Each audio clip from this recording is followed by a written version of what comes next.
Hola Trailblazers! Today we're diving deep into patch 3.2, which will feature two highly anticipated characters, Anaxa, the Wind Erudition DPS, and Castorice, the Quantum Remembrance Summoner.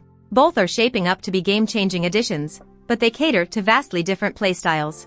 Let's break down their kits and help you decide who to pull for. First, let's talk about Anaxa. Anaxa is a future 5-star wind character of the Erudition path, meaning they specialize in AoE damage. Their skill hits all enemies with multiple additional random hits, making them an exceptional choice for clearing mobs. But what really sets Anaxa apart is their ultimate. Not only does it delay all enemies' actions and apply a special debuff that deals additional wind damage whenever the enemy takes damage, but it also synergizes with their team by boosting overall damage output for extended fights. Anaxa's talent further elevates their utility by randomly applying new weaknesses to enemies that don't already exist. This makes them an invaluable shield breaker for teams struggling with diverse enemy types. But there's more. Based on recent leaks, Anaxa can also buff other Erudition characters on your team, making them a great support option for units like the Herta, who thrives in AoE scenarios. Their Trace's convert effect hit rate into crit rate, amplify damage when enemies have multiple weaknesses,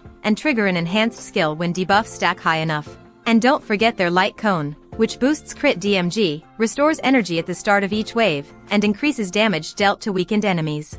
If you're looking for a character who balances devastating damage with excellent team synergy, Anaxa might be the perfect pick. Now, let's move to Castorice. Castorice is a 5-star quantum character of the Remembrance path, but unlike traditional units, her power revolves around her dragon summon. The dragon takes center stage in her kit, dealing consistent damage to enemies while also absorbing hits. It's a true game-changer for players who enjoy summon-focused gameplay. But here's the big twist: according to recent leaks, Castorice Dragon may have the ability to resurrect fallen teammates. If true, this would add incredible utility to her kit, making her one of the few units capable of reviving allies in battle. Her traces scale with her dragon's power, and her eidolons significantly enhance her summoning mechanics. At E2, her dragon's damage scales with the team's total HP, giving you flexibility in team building. At E6, the dragon's enhanced light activates twice in a row, unleashing insane damage and reinforcing her role as a devastating quantum damage dealer.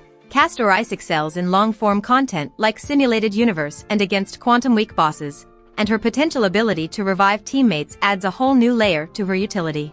So, who should you pull for? If you need a consistent, AoE-focused DPS who can carry your team in both Simulated Universes and Memory of Chaos, Anaxa is your go-to. They're versatile, synergize well with other Erudition characters like the Herta, and shine in debuff-heavy or multi-target battles. On the other hand, if you want to try out the summon-based archetype and love utility, Castorice is an excellent pick. With her dragon's tanking, damage output, and potential resurrection abilities, she's a versatile unit that rewards creative playstyles and thrives in high-stakes content. Ultimately, the choice comes down to your playstyle and account needs. Anaxa brings excellent versatility and team synergy, while Castorice offers niche but powerful utility that can turn the tide of battle in unique ways. Either way, both characters are bound to shake up the meta in patch 3.2. That's all for now, Trailblazers. Let me know in the comments who you're pulling for in 3.2, Anaxa or Castorice, and why. Don't forget to like, subscribe, and turn on notifications for more Honkai Star Rail updates. Until next time, stay stellar.